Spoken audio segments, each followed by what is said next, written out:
Hey, what's up, guys? Welcome back to another episode of Split Screen Gamers, where a couple of nerds talk about video games, and we got a lot of things to talk about. Marvel's 1943 Rise of Hydra has been officially delayed. Hogwarts Legacy is now going to get ported to the Switch, which is bonkers. And then Helldivers 2 has a new update and some major details that I know Chris and Chandler are going to talk about. And look, dude, you haven't met any bigger Helldivers nerds, so stay tuned. And then lastly, Clair Obscur. Was it made by 30 people or was it not? Chandler's going to tune in on that. Your weekly power-up of video game news, updates, and industry buzz. From blockbuster releases and indie gems to hardware drops, studio shakeups, and everything in between, we break it all down. This is Split Screen Gamers. Let's go, baby. What's up, baby?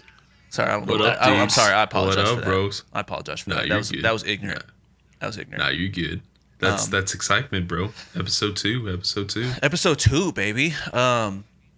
Guys, I wanted to jump into, before we look, here's the thing, is like we got a lot of things in the news headlines today, right, in terms of video games. But before we jump in, I wanted to get into our first segment, which is the backlog. What games we need to finish that are on our backlog.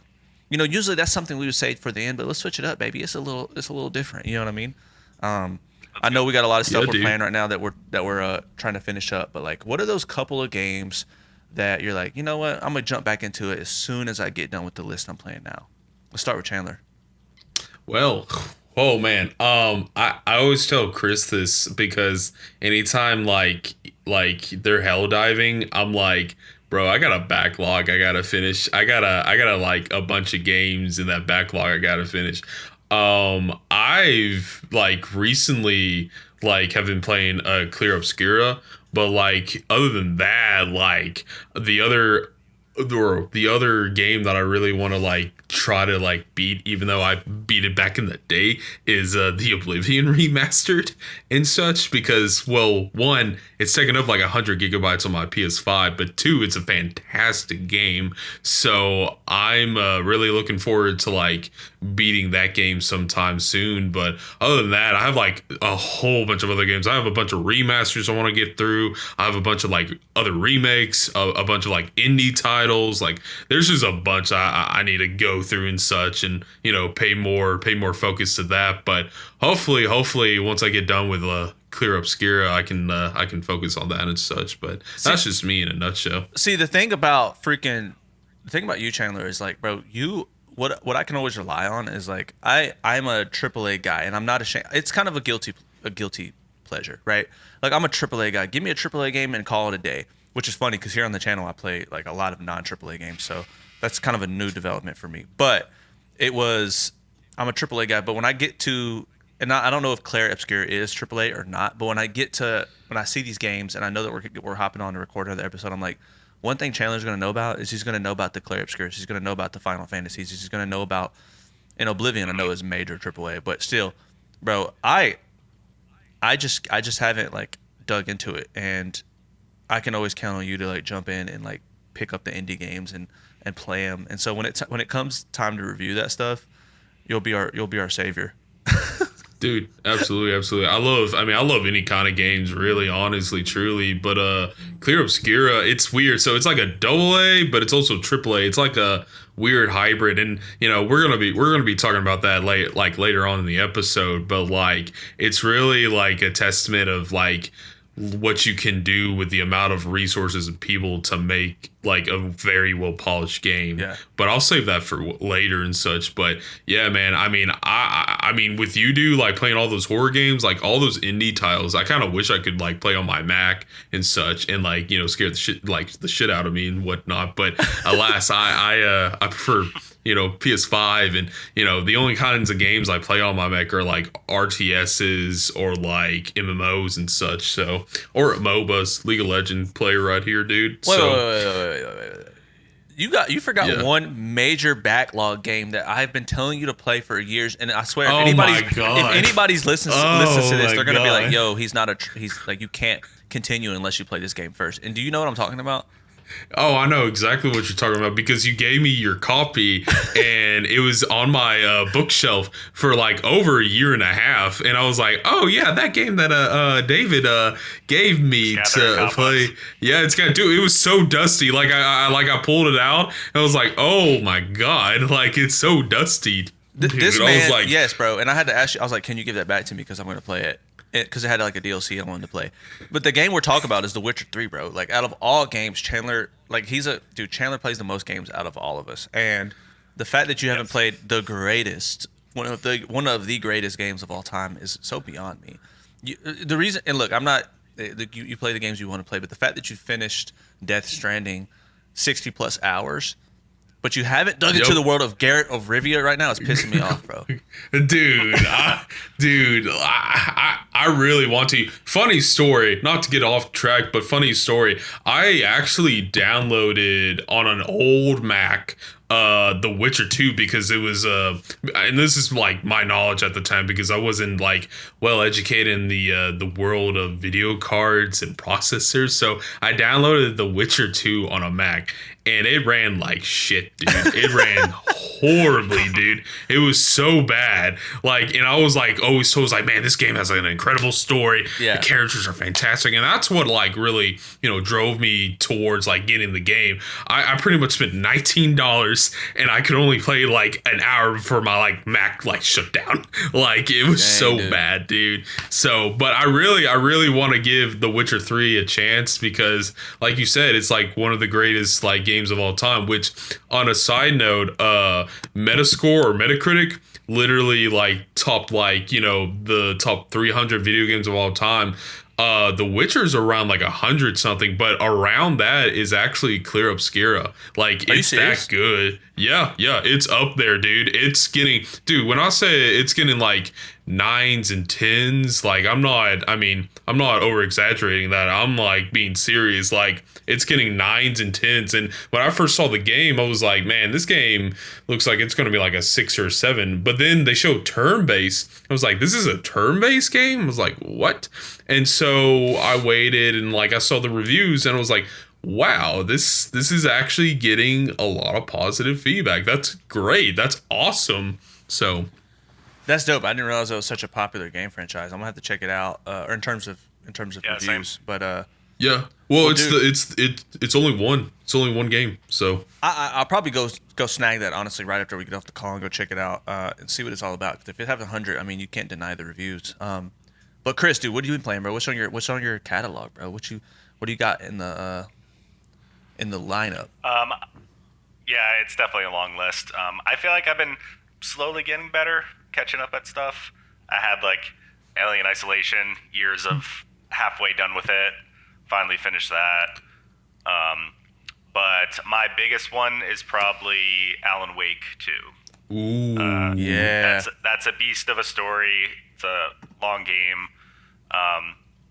Lots of moments of I don't know where to go and what to do, backtracking. So after a while, it can get a little draining and take a break from it. But it's also probably one of the greatest games I think I've ever played. Jeez, bro. Written by the one and only Sam Lake. Yeah. He's like infamous at this point. And it's like a David Lynchian, if almost kind of, he made a horror game. So it's a very intriguing, very different, beautiful looking game. And that's been on my list. I was literally playing it like 2 nights ago because I keep saying I gotta jump back into it. So slowly but surely, inching my way through that one. That's a great one too. I actually watched. I got about 75% through a Let's Play because I knew. Look, I reserve my horror to about an hour to 2 hours max because the way my anxiety is set up. That's why I play those games on the channel.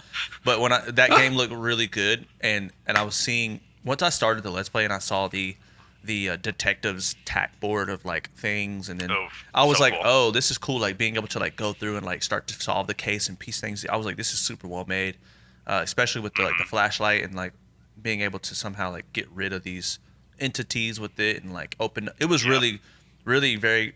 It was actually one of the most creative things I'd seen, and so I started watching it. I'd gotten to the part, spoilers, where there was like a rock band. You may know about it. If not, then I don't want to spoil it. But and I was like, yo, this is incredible. But dude, yeah, that's a great one. I've heard it's fantastic, and maybe if I, work on my cardiovascular a little bit, I'll be able to jump back into it because right now I'm like, I feel like it'd be up your alley for sure, but it has had moments like because they'll do like kind of jump scares out of nowhere sometimes. yeah. And I have had moments where I go and then scare my dog. Oh my god. So I don't know how you'll do, David. You might need to like build up to it. Yeah, exactly. That's what I'm saying. And it's eerie. Like it's eerie the whole time. Like it never lets up. Oh wow. See, that's what I'm talking about, Especially man. when you play as Alan Wake, his levels. You're in the subway for 5 hours. Holy cow. Just being David. hunted by these demonic silhouette figure things, and it's a lot. But it's also, like I said, one of the most creative, one of the best, not just horror games, but games I've played, at least in recent years. Like, it's amazing. And I feel like I'm not doing it justice when I'm ignoring it. And I'm like, see you. I'm here. I'm coming back to you, I promise. Yeah. No, I feel and you then on I that. never regret it. Like, I'm like, oh, yeah, this is why. That's what's up, dude. It continues to surprise me, and I don't know where it's going. Yeah. It's constant surprises, nice twists. It's just a great game. It's really good. No, facts, bro. I can tell just by on the outside looking in, and I'm glad that game it's getting the credit it deserves because I don't remember the first one getting that much credit, which is awesome. And so I love playing the first one. I actually played that one on the 360 when it came out and such, and I was like, man, what a great game this is. And then I heard that they announced an Alan Wake 2, and it looked almost completely different from the first game. And it was like, wow, holy cow. Yeah. So, well, dude, Split Fiction was on my back catalog for a while because when March came around and it released, I was like, it's something I really want to play, but I just didn't have the time. I was like, traveling, and so I didn't have the time to download it. And it's co-op, and I wanted to play with a homie, and so I didn't have it. But now I'm getting through it, which is dope.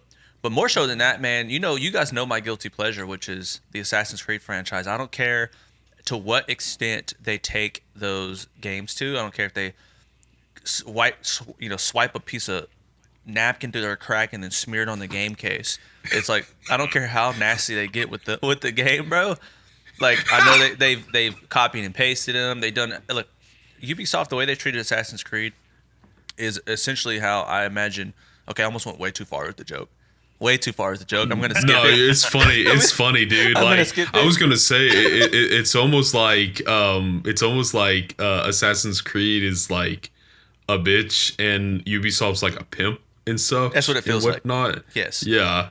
Like it's like a high 100%. value. I have a high value B word too. Like because like it's a very popular AAA game and people that play it. It's like their most popular. It's like you have to spend money to get access to that hoe. You know what I mean? This is a crazy analogy.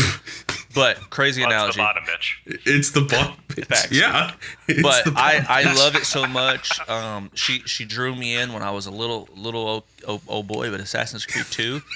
And ever since then, I've been manipulated and sexualized. And so here we are. I'm going on 30. And look, they put out Assassin's Creed Shadows. And like I've been waiting to play that because I want to so bad. And I heard it's decent.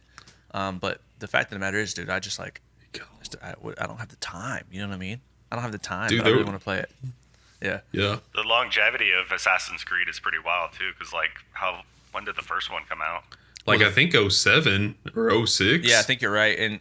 And the funny story about that was that my brother had an Xbox 360 as well, and he had Assassin's Creed, the first one, on his Xbox 360, and I saw it and I was like, oh, I just want to play something because I was over his house, and so I loaded it up and started playing it, and it had like the Ark of the Covenant and stuff in it, and I had kind of learned about that in church, and I was like, this is kind of cool. And then when I got old enough to get games myself, or like pick my games out, I wasn't just playing my brother's games. I found 2 at GameStop, traded some games for it, loaded it in, and when I got to the ending, I mean, if you haven't played that by now, spoilers, but if you haven't played that by now, so what? But like the end of Assassin's Creed 2 was it broke the fourth wall and like stared at the player and was like existential and all this like weird like, and I was, as a kid, I was like,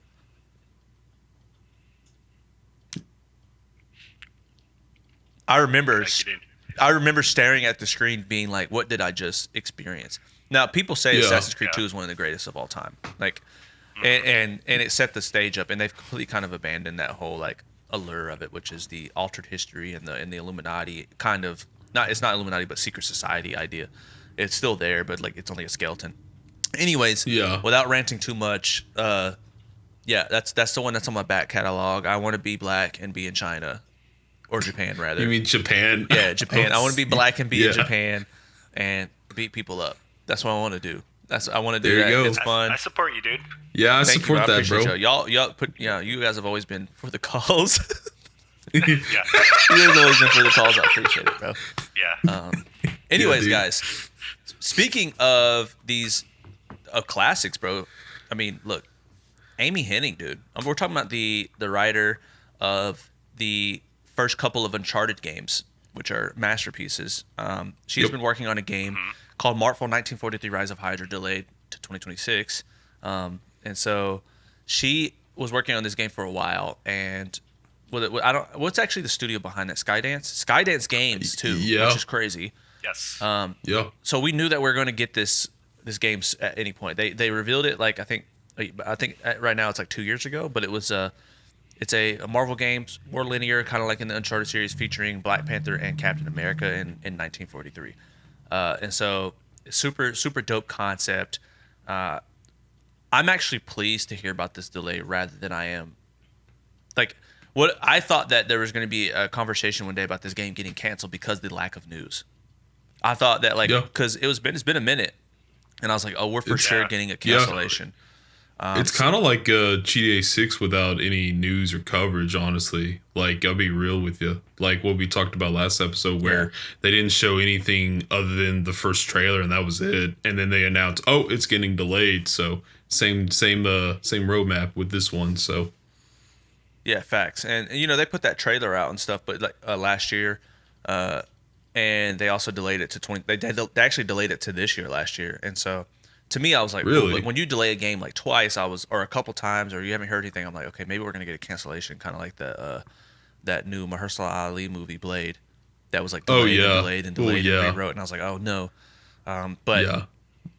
But yeah, the reason I always default to that is because one of the biggest heartbreaks, and I won't go too much into it, but one of the biggest heartbreaks for me was, dude, a big part of my like late childhood was Last of Us Factions, and Dude. the factions in that. I mean, I think it's one of the most slept on online multiplayers ever because it was so fresh in the fact that it dealt with so much with stealth, but it was still high action and really fun, and they had this entire faction game coming from out of the Naughty Dog court, and they were going to put it out, and apparently it was amazing because one of the developers said one of the developers of the game said it was his favorite game he had ever played, was the factions Wow. thing they were going to put out after the Last of Us Part 2, and they canceled it due to the future of the company and like what they have in store.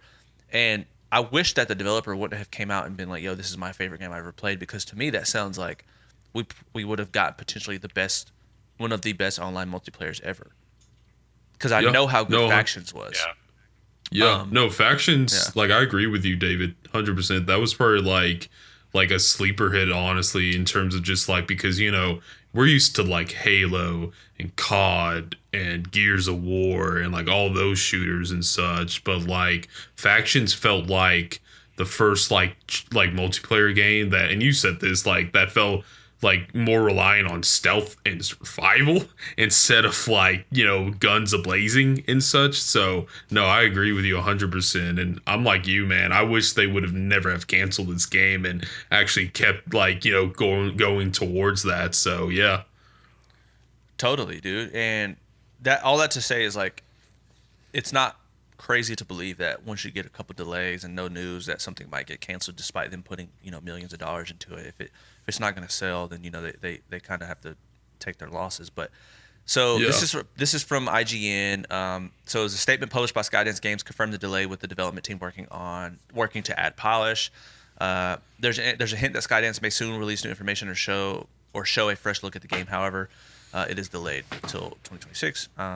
If you don't know, it's a narrative-driven adventure featuring Captain America, Azuri, the Black Panther of the 1940s, Gabriel Jones, and of the Howling Commandos, and Nanali of Wakandan spy a Wakandan spy embedded in occupied Paris, which that synopsis sounds insane. First It's of all, dope. It's dope. And I have a theory that if this game is successful and it sells well and it's critically praised, they might make more. And when I say they might make more, I think they'll like make more, but it won't be focused on like Steve Rogers. It'll be focused on maybe Iron Man or the Incredible Hulk or Spider Man and such, like an anthology series almost. That's Yeah. my theory. have you That's seen my this theory, trailer though. at all, Chris? Yes. Oh yeah. I watched it last night to freshen up on because it's been so long since I thought about the game. Here, let me Same. actually. I'm gonna Like play a it real quick. refresher. Can you guys see let's it? do it? Yeah, dude. Yeah. Now playing. Oh, well, thank you. We don't like ads. No, we don't. What are you talking about? I love Prime. Prime's my favorite. Yeah, dude. Invincible, bro. Actually, Prime is dope. Yeah, I love Invincible. yeah, dude. Dude. Sponsor us, Prime. Won't play the whole thing. That's Amy, dude. She's the goat, bro. Because Yeah, First of all- she's a boss. Yeah. first of all, Yeah. she's a woman, which is dope. But we need more women representation in the industry. And then second of all, like she's bro, the Uncharted series, bro. She smashed that, bro. Yeah, dude. Yep.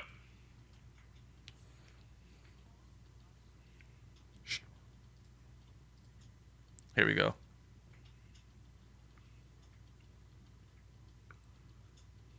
Oh, she's It not just playing no looks so games. good.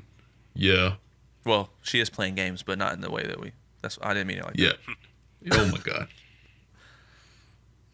It's an interesting, and this is just my lack of knowledge when it comes to like the comics and stuff, but Captain America and Black Panther is an interesting combo to me, at They've- least. I agree. They've had, like, a lot of teams up in the comics, I'll say, like, in their own, like, lines and, like, different storylines. But I don't think, I mean, I might be wrong about this, but I don't think there's ever been, like a comic run where it was Steve Rogers and then T'Challa's like grandfather. I'm not sure, but I could be wrong. So, Especially during segregation. 100%. Yeah, yeah, that too, dude. I That think too. that's a cool way to do it. I mean, look, like I think obviously like comics have always been very progressive. I think they've always been kind of pushing the medium forward in terms of inclusion with the superhero world. So like I think that's super dope. Like 1943, obviously there was race dynamics, but we have an African king, and then we have Captain America, which is the American hero. Like so. Yep. I think that's super dope that they're doing that. I wonder if they'll touch on any of that here. I'm sure. Like, see, the thing about Amy is she always has a lot of heart in her story. So I don't imagine. Look, I'm not saying that's what she needs to have heart. Maybe they just make these characters awesome, and that's completely cool without all that extra fluff. But I get the. I mean, there's a lot of cool things that you can do with that. So maybe they will. Maybe they won't. Yeah. Who knows? Let me just skip across here. I just want to see something real quick. So this is an Unreal Engine test. Yeah. Look at that. It looks so good. Yo, this is gonna be dope. Yeah. What else has Skydance just- put together? I'm not sure. That's a great question. I'm not 100% sure. I'm sure, like, I've seen their games being, like, marketed and such, and, like, I've seen trailers, but I don't know what other games they've made thus far, so. Let's see. Ooh. I just want to see their track record. Here we go. Oh, I don't recognize any of those. They did the Saint and Sinners game from Walking Dead, the VR, and I heard that game was like top tier VR game. Really? Yes. Holy cow. And they're putting together a new Star Wars. Well, that's what's up. What I like about this is that, you know, look, Naughty Dog had some hits, bro, before they did Uncharted, but Naughty Dog got put into a different territory once Amy came on and wrote Uncharted. So like, I love that she has found a studio in which she can be creative, because maybe this is the perfect place to put Skydance on the map with everybody else. You know what I mean? Yeah. Yeah. And another reason to Yeah. support, like, if they need to delay and polish and make it even better, then let them cook. And then, you know, want the best quality game to come out. Yeah. Like, want I them to agree feel like with you. they're ready to put it out then. Yeah. Yeah, dude. Facts. 100%, dude. I might need to check out. Might need to get me a little Oculus Quest or something and check out this Walking Dead Saints and Sinners, because I've heard it's insane. That's That's what's up, dude. Yeah, I still haven't venture like I play a lot of games and I still haven't like venture off into like the VR world yet. So, but that's coming, dude. We got to do that at some point. I did have an Oculus a couple years ago, and I played a lot of different games. It was really fun, but it's just not my preferred gaming style. But I think depending on how the technology progresses, we'll see how it goes. Uh, Yeah, I would I don't know if I can like wear a head or like a headset for hours on end. That's the thing. facts exactly. All right, so the Switch 2 is coming out, right? And so Mm-hmm. we are, all the ports are going to come out. Apparently, dude, Hogwarts Legacy is going. Not apparently. Hogwarts Legacy confirmed the Switch 2 upgrade path. Yep. So this is from Game Rant, and it's initially released in February 2023. Hogwarts Legacy continues to smash through sales milestones, surpassing 34 million units sold in March of 25. Set in the world of Harry Potter. You guys all know about Hogwarts Legacy. It was huge when it came out. It was super dope. Nintendo Switch 2 players will be able to experience Hogwarts Legacy with a whole new level of polish on the Switch. So yeah, bro, we're gonna get a Switch, and we're talking about the Switch 2, right? So we're getting an improved Switch 2 version upgrade for $10. If you don't know, Hogwarts Legacy was on the original Switch, and so they're porting it up there with an upgrade for $10. That's going to have a fresh polish to it, essentially a remaster for a higher performing console. And so I personally think this plus other games. Like I think isn't the Witcher 3 also on the Switch? Like these plus other games, Yeah. it's like putting for me it's like putting the Switch on a different. The fact that they're able to keep doing this with these upgrades and with these ports is like, bro, at what point do we go, okay, like Cyberpunk's also coming to the Switch too. It's like, at what point do we go, okay, like this is like this console's holding its own. No one expects the games to look like they do on a PS5 or a PC. Everyone wants the portability of it all. So it's not, you know what I mean? It's not about the quality. Everyone wants to be able to easily play The Witcher 3 or easily play Hogwarts Legacy on an airplane. Yeah. So Yeah. And so yeah, I yeah, think this puts no. it up there, bro. What do you guys think? I think I mean, it's just a good track record for Nintendo to be able to like port like these high end, like graphical, like intensive games to their like hardware and such. Because, like, I still remember getting the Wii U and there was almost no games for it. And there was almost no third party support at all. Like a lot of like developers kind of like stayed away from like the Wii U because they just couldn't work with it. And like I had it and it sounded like an airplane, dude. It sounded as bad as like a 360, like a first model 360. It was not like I had fun with it, but like overall, like there was just almost no games for it unless you're just buying Nintendo games, then it's perfect for you. But other than that, like the fact that they've been able to like port The Witcher 3 and like they're even porting like the Final Fantasy remakes, which that's what's up. And they're porting like Cyberpunk 2077. I mean, it's a testament to like Nintendo's capabilities now that they can actually deliver on a high end product where you can play these like graphically intensive games now. Absolutely, dude. Go Go I ahead. think it's interesting too, because like something like The Witcher and Hogwarts is like they're also like big games, like they're big maps, they're Yeah. pretty grand scale, and the fact they can you know transition those or whatever you'd call it into like something like the Switch is pretty amazing.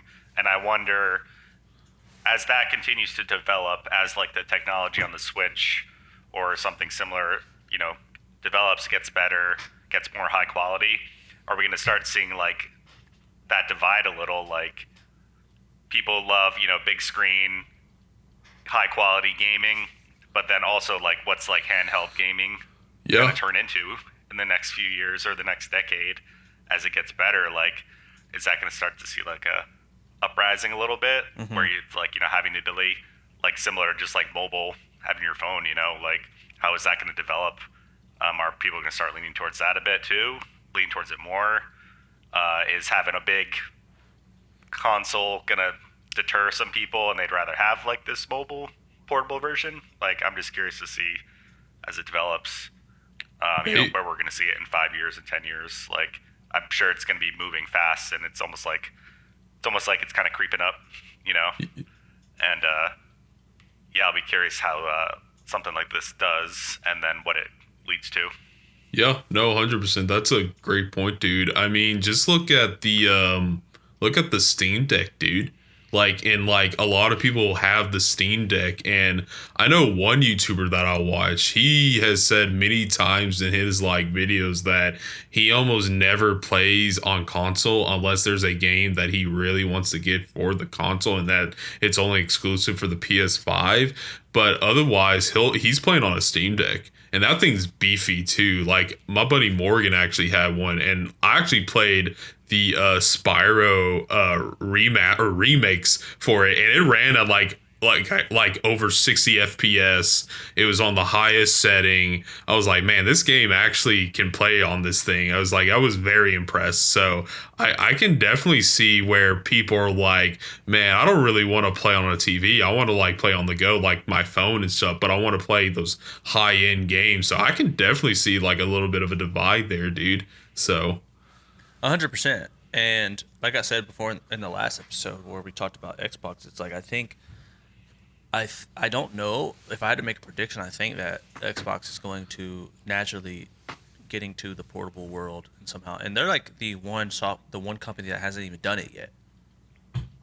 So I think naturally they have two, and that brings a good point that I didn't think about before, which is the Steam is kind of their competition as well, in addition to the Switch, because the Steam is a PC based portable software, and Microsoft is trying to take that space with Xbox Game Pass and defeat Steam in that regard. I don't know if they're trying to take it or whatever, but they're at least competing. Like that's inevitable. They're at least yeah, competing in some way, and so I think that's a natural progression for them. And I think that PlayStation is just going to dominate the console world. And the reason I say that is because once that happens with the portable world, I think the PlayStation is going to be like, okay, when people come here to play the best games at the highest fidelity. So I think you're right. I think that's a good thing to consider, though, for developers is, Chris, what you were saying is because, like, why not maximize the amount of money we can get? Like, if you find out that a high percentage of the player base is on some sort of portable machine, then you're going to want your games to be getting ported to that, like regardless. yeah, Yeah. Unless you're an exclusive of some kind. But it's like if you're GTA, like I don't see how they're going to potentially port something like GTA 6 to these devices unless they have a significant downgrade. But like I don't yeah. think that with the amount of investment they have into that game, that's not something they're already considering. Like, and maybe it's in the long play because they kind of rolled out first person and they kind of rolled out remasters and upgrades and all that stuff later on throughout the last 11 years that the game's been out, and maybe that's in their game plan. But I definitely think it's in the cards at some point. So I think you're right, man. The world's going to change, just like anything. Phones get smaller, but they get more powerful. Gaming is going to transition, and there's going to be less of a black and white. So seeing stuff like this happen at Hogwarts Legacy, I don't know if these screenshots are from the Switch, but if they are, that's insane.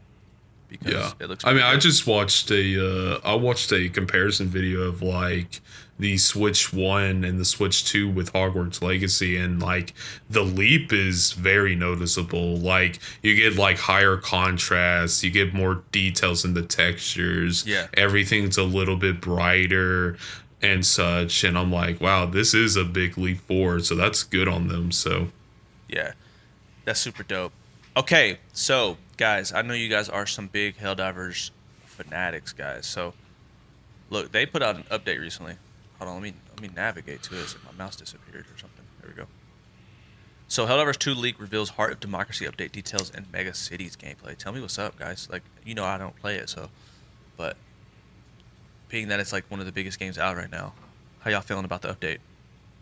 I think it's great. I mean, like I didn't play it at all last night, But I know I saw Chris online and I saw our buddy Randy. I was like, oh man, they're at it, dudes. They're at it. So I don't like I only know from what I saw in the trailer and such and like what we've talked about. So which you're getting like gun upgrades now, which is pretty dope. So you can like like you can totally like customize that and like that's really cool. And then eventually, like granted I haven't played, but eventually there's going to be invasion on Super Earth. So hey, that's what's up.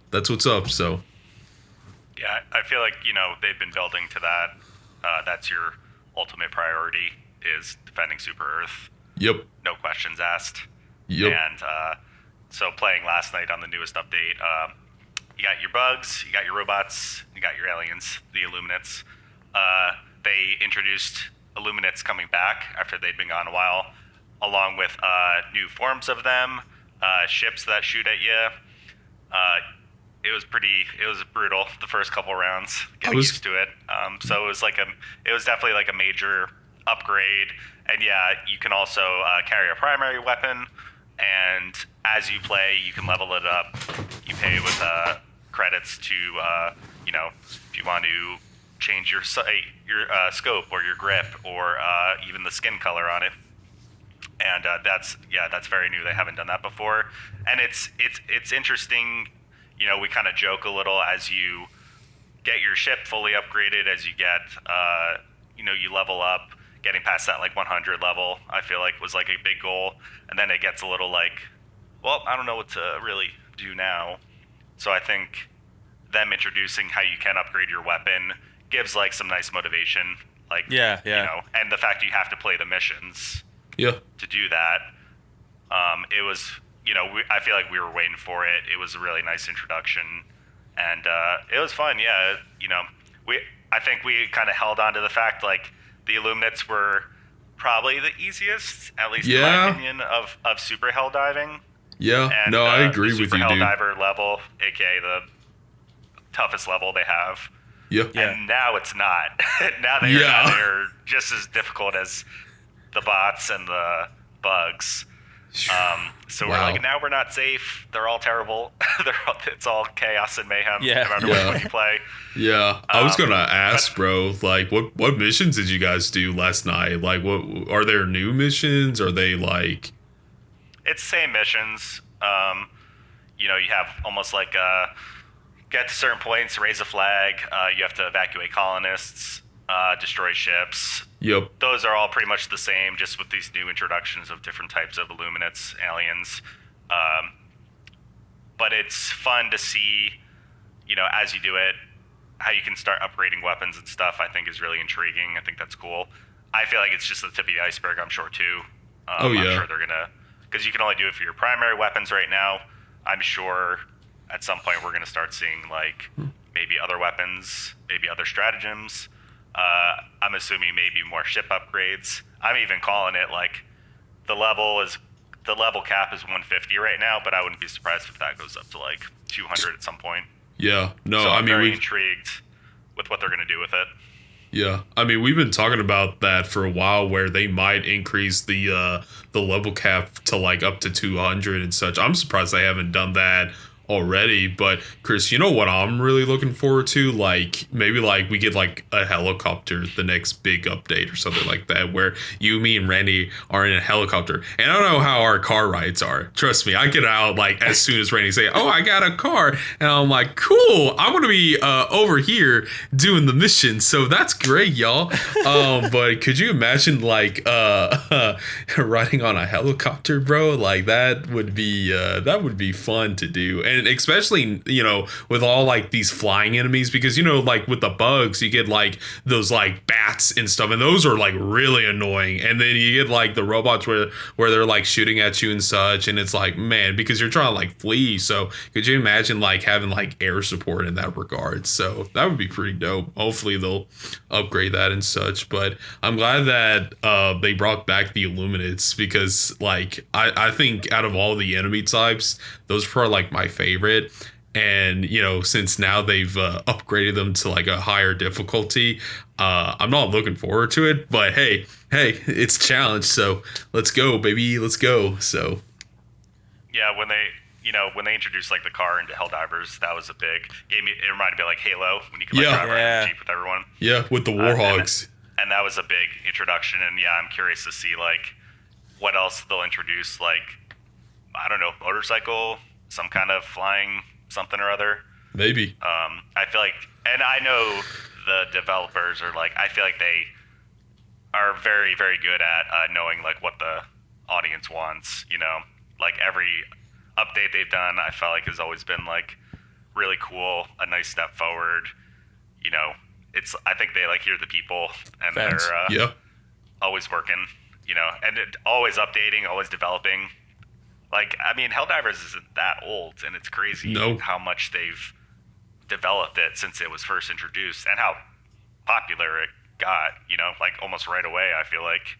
Yeah, dude. And what's crazy is like it came out last year too, and I feel like we've been playing this for like years now and such, with how many times we've like played together and whatnot. And the other thing is like it took them many years to develop this game, and funny enough, they're using an engine which like is discontinued, and there's like no support for it. So for them to be able to like create all these updates and stuff is pretty impressive. Like they have like a really capable like engineering team on their hands. So I'm really like impressed with their studio and what they can pull out or what they can put out and such. So Yeah, question. And yeah, this oh, go ahead, David. I was gonna say question. I saw here that people are speculating that you're going to be defending Super Earth here soon, and that could imply that maybe that we're going to be having battles within major cities, etc. That sounds insane.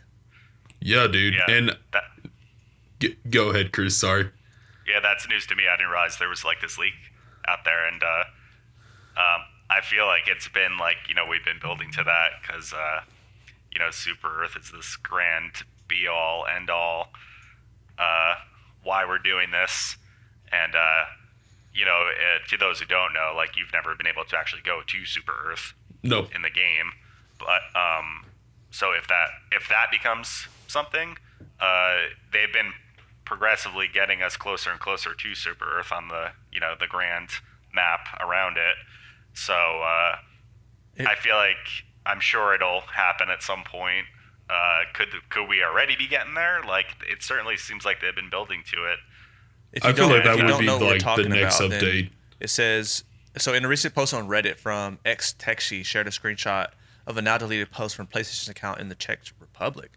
While it wasn't originally in English, the poster said that the translation of the post asked players to get ready to defend Super Earth, which is likely to be the main target of Helldiver 2's Illuminates. It has also made mention of major Heart of Democracy update coming May 20th, which is notably missing from the posts of other PlayStation accounts around the world. Okay, so it's like people are speculating that this is going to be as early as 5 or 6 days. Wow, that's fast. That's really that'd be fast. Crazy, since they like literally just did this update yesterday, and then there's also a War Bond coming tomorrow, Thursday, May 15th. So if that's the case, man, they're just like pumping out these updates, which is insane. Wild. Yeah, that's insane. So wow, okay. Do I need to jump back in there and just hell dive with y'all, bro? Yes, please. You must. Please. We keep telling you. We keep giving you chances, bro. We keep giving you like the edge, dog. Like come back to us, dude. I know. I need to come in there, bro. If they start introducing like mega cities and stuff, that sounds super dope. Like, dude, it reminds me of like Halo 2 if they do that too, because I remember the first mission being on like a city planet and such. So that would be pretty dope to do, bro. So like 100%. It was cool when they first introduced the Illuminates. That also came with like new maps, including like now there are cities. Granted, not like mega giant cities, but there are like city blocks. Amongst the maps now, which I actually really love that. I think that was a really cool upgrade. What are the Illuminates? I haven't heard of those. The Illuminates are like aliens, but they're also kind of like zombies almost, Chris. They're kind of like almost like zombies a little bit. Like they kind of remind me of the Flood mixed with like the Covenant. They're like the mixture of the two and such, but that's how I view them and whatnot. Yeah, I could be wrong and get called out. The Illuminates are like basically dead turned into Illuminates former Helldivers. So like, Oh snap! they are Whoa. Yeah, they're all dude. like deceased Helldivers that were turned into these creatures, basically. From in what? There's no source for who turned them into that. If there is, I don't know, Chandler. Yeah, I don't. I'm not 100. I don't even know who their leader is. Honestly, I don't know who the leader of any of like the factions are. I don't know the leader of the Bugs. It's probably a Queen like B scenario with that one, but I don't know who like the leader is for the automatons, which that might be like a Skynet AI thing. And then for the Illuminants, others might know the lore better than us. yeah, dude. Because I know, I mean, Helldivers too, but the first game was completely different from the second game, and it was like top down, more strategy based kind of game and such. So, and there's probably like a lot of lore with that. So, Yeah, Gotcha. But Illuminates are like a mix of this like squid-like alien species, and see. then there's like these zombie. I guess you'd call them like zombie creatures that are, like former Helldivers turned into these creatures. I see. Yeah. Okay, so that would make sense too, because maybe they can get some sort of like, if it's like kind of like this thing that can resurrect these like alien-like species that can resurrect. Maybe the natural progression. I don't know if they go too much into the lore of this stuff on Helldivers, but it would be kind of cool if like the reason that they're able to invade Super Earth is because of the intel that they receive from resurrecting these Helldivers over time. You know what I mean? Yeah. That'd be super Yeah. dope. that'd be dope. Yeah, that They've been a David. recurring threat. Like they keep coming back. Yeah. Yeah, they're That's also also the funny thing about Helldivers too, is like, that's the whole point behind it, is they're like, do this, no questions asked. And that's like, it's like the Starship Troopers vibes. Like, yeah. we do it for Super Earth, and even if it's horrible for us and we can't ask questions, and democracy. And if you ask questions, you're a traitor. Yep. Straight up. They're And, funny and enough. if we don't, we're like, okay, got it. Awesome. Funny enough, when you're playing the game, if you leave the area, like there's a countdown, and like if you don't return back to that area, you're considered a traitor and such, which is like kind of a cool little world building aspect to it. So yeah, no, 100%. I love that because it implies that maybe like we're the bad guys Yeah. or something, which is like super Yeah. cool. Like I hope that I know that a lot of the mystery of Helldivers is what keeps the game fun. Like it's kind of a satire on obviously the real war, etc. But like also Yeah. it'd be kind of cool if they expanded upon it. I'm a big lore person, so if they expanded upon it, it'd be super dope in the future. But It's a great world building. Like, they have It like is. a whole solar system around it. That's like dope. it's Yeah. very cool. It's very unique. It's funny, but it's also like a beautifully done game. The detail in it is yeah, exceptional. yeah, Yeah. It's amazing. I have well over 400 hours on it. Whoa, really? Oh yeah. Which is probably even low compared to some people I've seen. I still have like 120 hours on that game, and you guys are like high level. Like I'm still like level 50 something, I believe. But like, I've all this time playing it, and I've never. It is. I think Chandler said this last time, but it's it is more fun with friends. yeah. But honestly, a lot of people I play with are people I've just randomly met while playing, and it's like, this guy's cool. I vibe with him. Yeah. Facts. And then you can rejoin them if they're online. But yeah, I never get like bored of it. Even if they haven't introduced something in a while, like it's just always fun. Like it's just I think starting it with friends really got me hooked on it. But then now you have like these motivations. If you want to level up, if you want to level your gun up, if you want to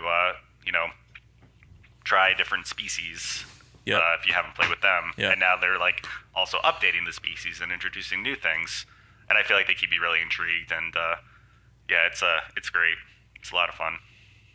Absolutely, dude. Absolutely. And like I said the last episode, I believe, it's almost like a success story too, because with live service games, like there's such a bad track record with them. But with like Helldivers, it's probably the only like game that I've probably only heard like one bad thing that they did once, where it was something with Sony for Steam, so it's not even the developer's fault, but like literally like it's the only live service game that seems like it does not have like a bad rap, which is great. I Controversy mean, of that's some sort, fantastic.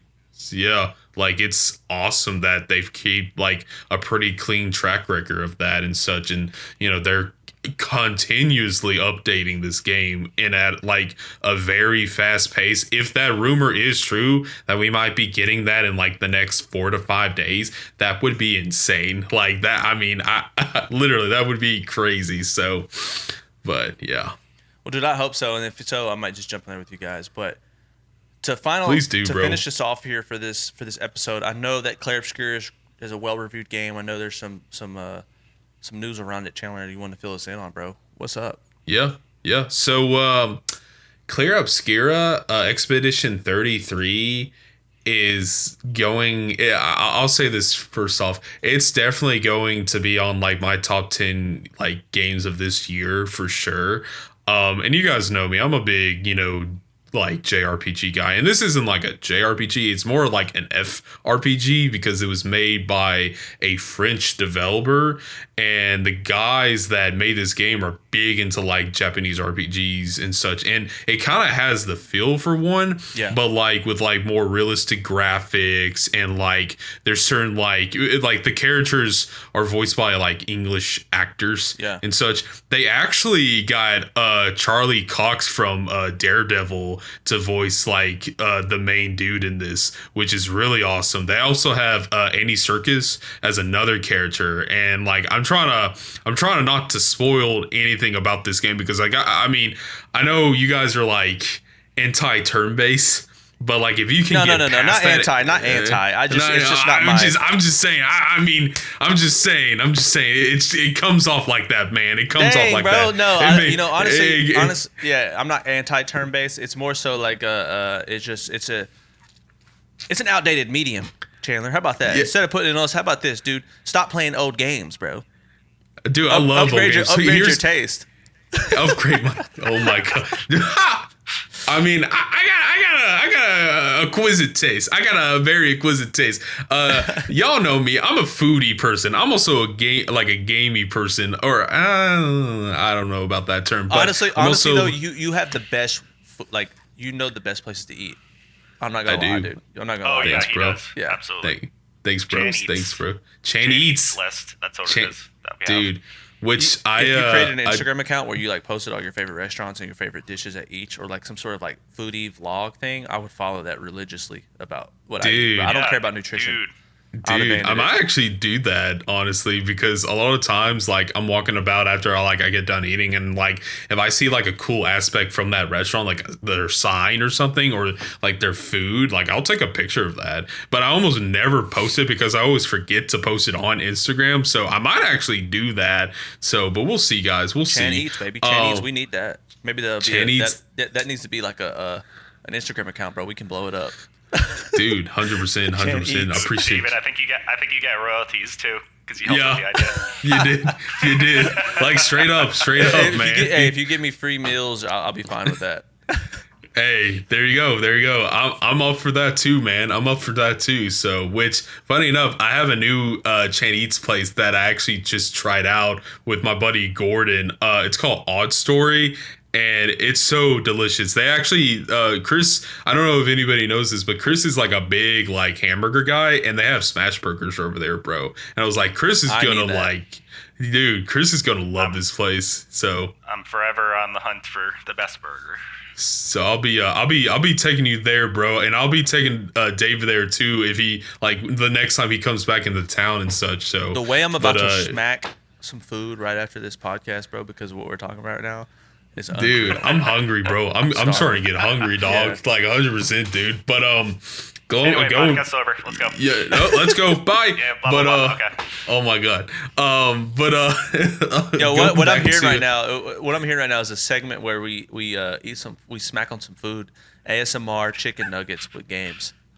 Dude, That's what I 100. mean. Well, so one of the segment ideas is like gamer eats, where we just eat like snack foods, or like not even snack foods, but like fast food, or like a dinner or something like that. As we're like talking about like stuff, like that is a segment idea where we Gamer can do eats that and sounds such. Dude, Fire, 100%. bro. We need that, honestly. I mean, I kind of already do that when we're hell diving. I'm kind of notorious for having my snacks while we're playing. Chris, And then Randy will get mad and be like, "What are you eating?" yeah, straight up, Literally, man. Last night I was like, quesadilla. Yeah, That sounds delicious right now, bro. We got Literally. let's talk about Clair Obscur, because right after this I gotta go get something to eat, dude. I'm gonna die.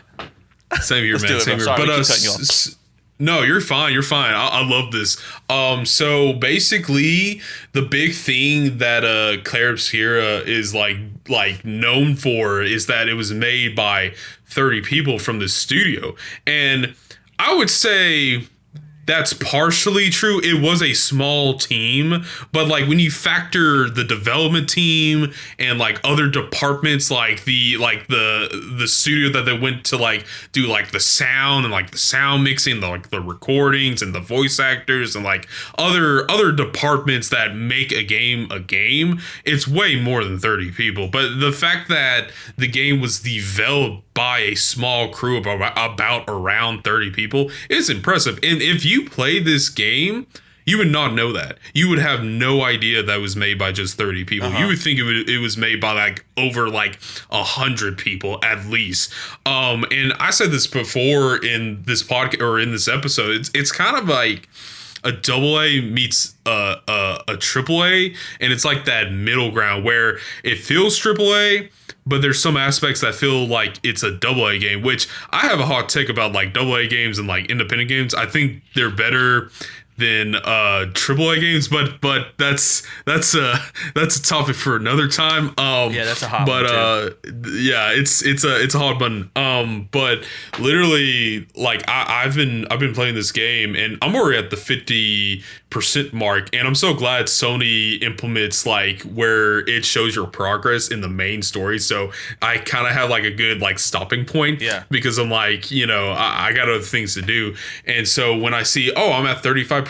Well, time to stop for the day, Yeah. But yeah, it's just good that they have that. But yeah, I'm already 50% in this game, and what I can tell y'all without spoiling anything, because I feel like even just mentioning like a certain location will give away like a spoiler to some degree. And I kind of like, have this belief that you should honestly go in like a movie or a TV show or a game almost completely blind, because that just makes the experience a lot more fresh to like take in.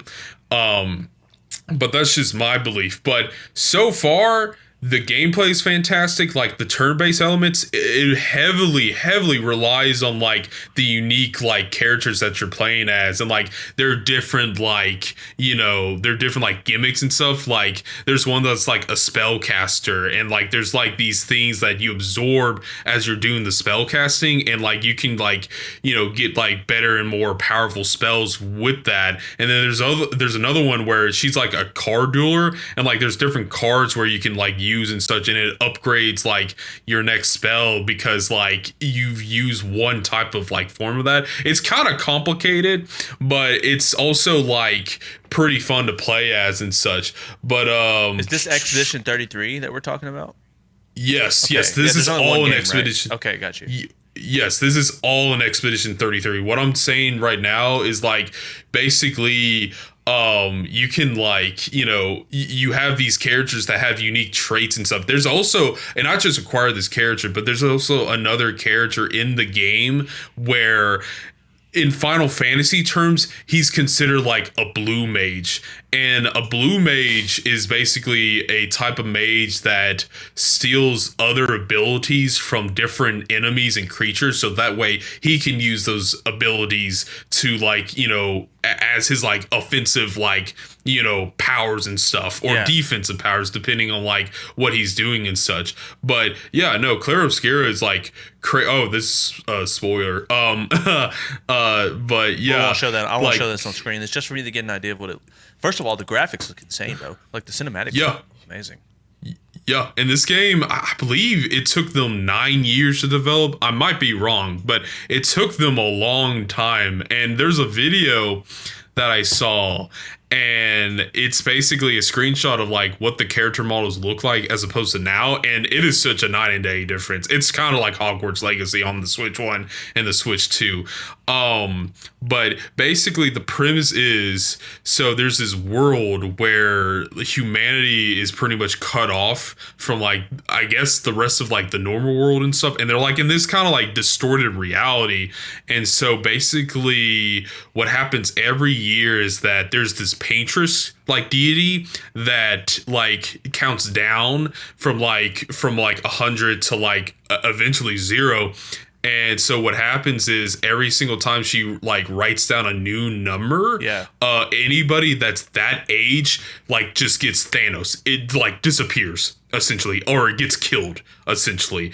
And every single year they do an expedition, so that way they can like, you know, figure a way to like find out like how to stop the paintress and such, and like just to end this and just to get out of this reality. Well, not to spoil anything, but, you know, we're already down to 33. We're already down to 33, so it hasn't worked out. But I don't want to like say anything more and such, because this is, like I said before, this is a game that you really should go in as blind as possible just to enjoy it and stuff. Got you. So, yo, it's fantastic. I'm sorry, Chandler, but there's nothing you can say to convince me to play turn-based. Oh my god! See, this is what I'm saying. You're I'm joking. That sounds really cool. I love the story elements of it. That's my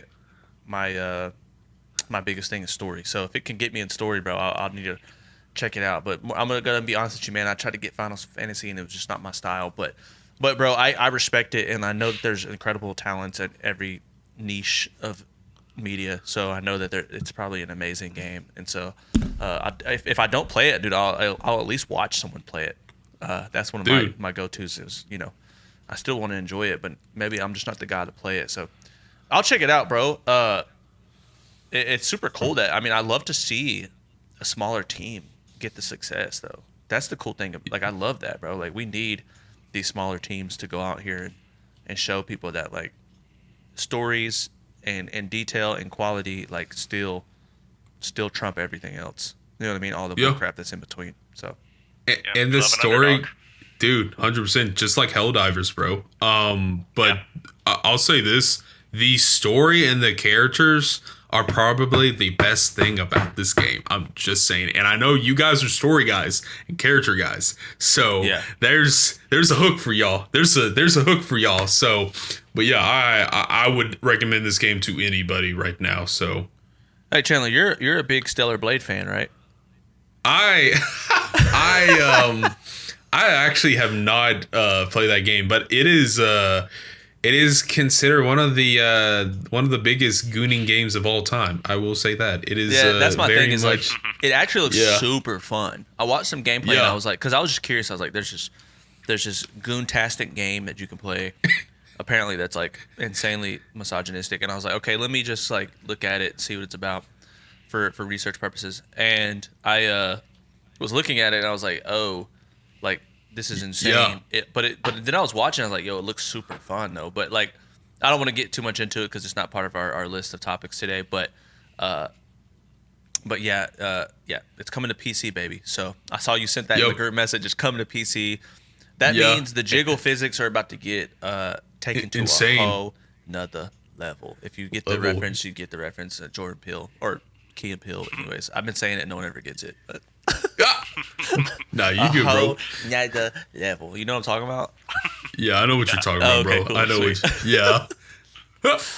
Anyways, Guys, as always, I appreciate you. I appreciate everyone listening and watching.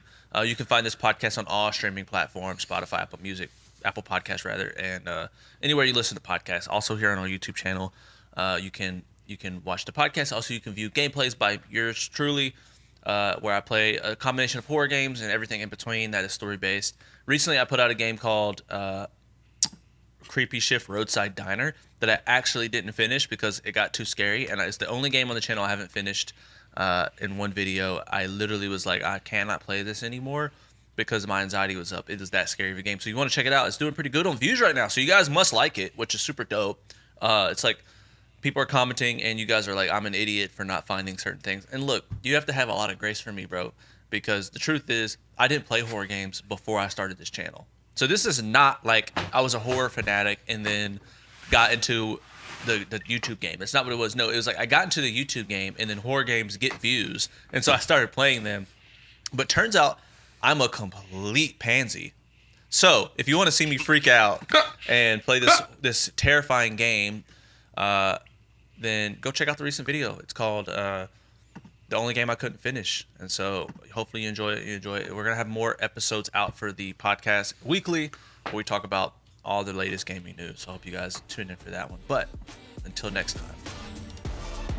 Bye.